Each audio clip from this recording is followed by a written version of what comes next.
Memorize cars for God now. I know what most of you guys drive. You have a maroon Oldsmobile Cutlass, right?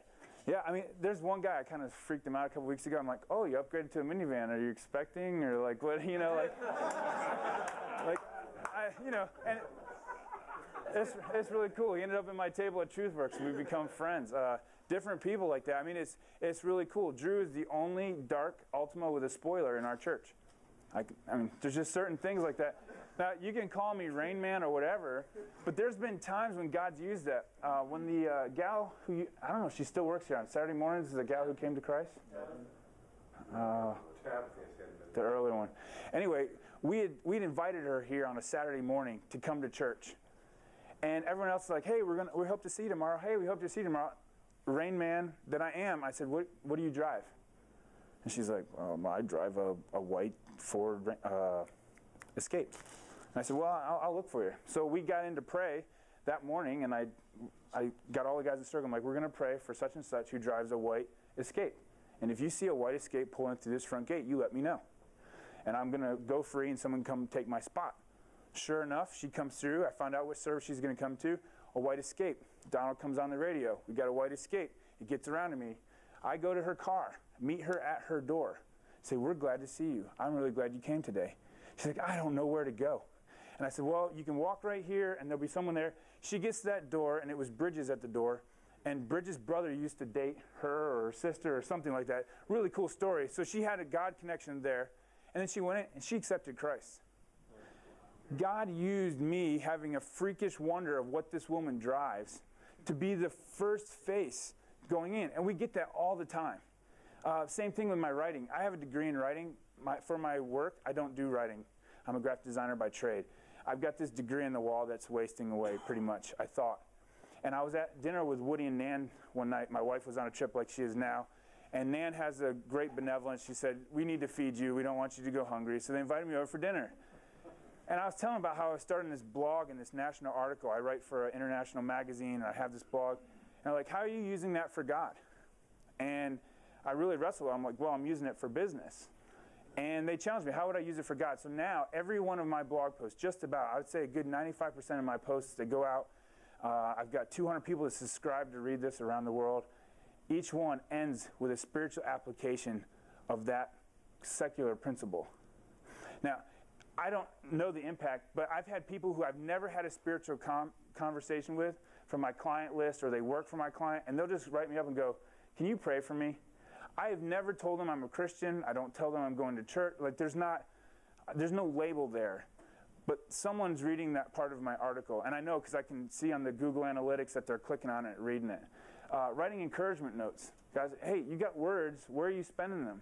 Are they in cards? Are they on Facebook? Are they encouraging other people? Are you wasting the words that I gave you? I remember back when I was starting to write my book, this would have been about 2001, there's a woman in my church, and they were going through a hard time. And she came up to me after I'd written an encouragement note to them, and she said one line that has shook the way I look at my writing talent. And she said, your words have power in them. And I remember there's a verse in the Bible that we have a choice what we're going to do with them, whether for good or for evil. And I don't know what it is for you. Maybe it's your engineering mind. I can't tell you how much as a parking team we've benefited from Aaron coming at analytics. I can't tell you how much relationships HB has been able to enrich, conversations be able to start by putting them in a canoe and taking them out in the water. I don't know what your interests are. And that's what we're going to talk about tonight is what is the stuff in your life that may be a hobby that you wouldn't think that God would be interested in? Maybe it's something, a weird talent. I don't mean like, stupid human tricks on David Letterman, but like something that you have a passion for, something that's interesting. Rick likes to fly. Maybe someone, that's a captive audience. You put them in that chair and they're not going to get out until you put those wheels back on the ground. I don't know what your interest is. At the same time, God can also use our pain. Imagine Ehud going through his whole life as someone who wasn't as good as everybody else. Oh, that's the left-handed guy.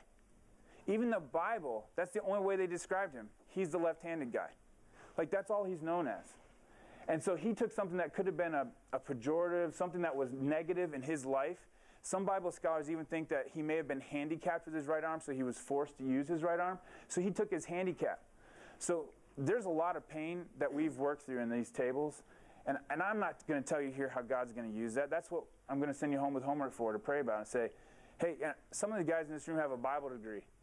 You know, some of you guys have biblical knowledge. I remember one time Woody came up to me, and I was, you know, I've been around church all my life. When I wrote my book, in the book proposal to the publisher, I told him, I said, I can mathematically prove I've heard at least 4,000, if not 5,000 sermons in my life, and I'll give you a book that wasn't in any of them. And they said, go write it. So I had all this knowledge. And when I came to Blue Ridge, Woody goes, what are you doing with that? I mean, it's great. It's sitting on a shelf. You've got that somewhere back in the memory, but is it in your RAM, basically? He's asking, are you bringing that back up? How are you leveraging what I looked at as a negative, having to sit through 4, 5, 6 services a week as a pastor's kid? How are you leveraging that for God? So each of you, I mean, I've gotten to know some of you in this room, and I see so much cool stuff that God can do with your talents, with maybe even just your personality. Maybe you're just someone who loves to hug people. Nan has this, I don't know if you've been hugged by Nan, but once you've been hugged by Nan, like, you realize there's power in a hug. And she knows that. And that's her thing. And she goes around in church. If you watch her on Sunday, she goes from hug to hug to hug to hug to hug. And that's powerful. That is huge ministry to people. Maybe it's you like to text message. Maybe it's you're good on Facebook. I remember when I got confronted with that, I love to be on Facebook. As an entrepreneur, it's on the other half of my screen probably 5 hours a day. And I got asked, what are you doing with that? Like, not from a person, but inside. Guys, like, what are you doing with Facebook? How are you using that for other people? So that's going to be the questions that we go around your table tonight. And then on the back is the worksheet for you to take home if you want to probe farther. Of course, you can look through them tonight as well. But here are the main 4 questions that you can go around your table and discuss. First half is God uses strength. So describe a recent time when God used a talent you have to accomplish something for His glory, not yours. And have you ever not followed God's prompting out of fear of failure? Talk about that. Second half is God also uses our weaknesses in hardship. What is a weakness or a hurt that you think God can't use? If God were to ask you to leverage that weakness or pain for Him, what would keep you from releasing that to Him? So that the next verse after Ehud in the Bible is a guy named Shamgar. He got even less coverage in the Bible. He got 1 verse. And it just said Shamgar had an ox goad. He was a farmer, and he would poke cows in the butt to get him to go. And he killed 600 men when God asked him with that ox goad. I mean, just God asks you to do different things for Him. We've been going through this series, leaving a mark. I have no idea which hand. He probably switched hands. 600 people. But Dorcas in the New Testament, she was a seamstress, and when she had a funeral, the outcry was so huge that the people in the church came to the apostles and said, you have to raise this woman from the dead because what she does for us is so important. What did she do? She sewed clothes. She sewed clothes. That's what she did. She didn't get up in front of people. She didn't do a lot of stuff. The story, Esther, and we've all heard maybe the story of Esther, and God brought her into the kingdom in a beauty pageant. God gave her beauty. He didn't give me that. I can tell around this room He didn't give all of you that either. But the fact of the matter is he gives us intellect, He gives us talent, He gives us interests.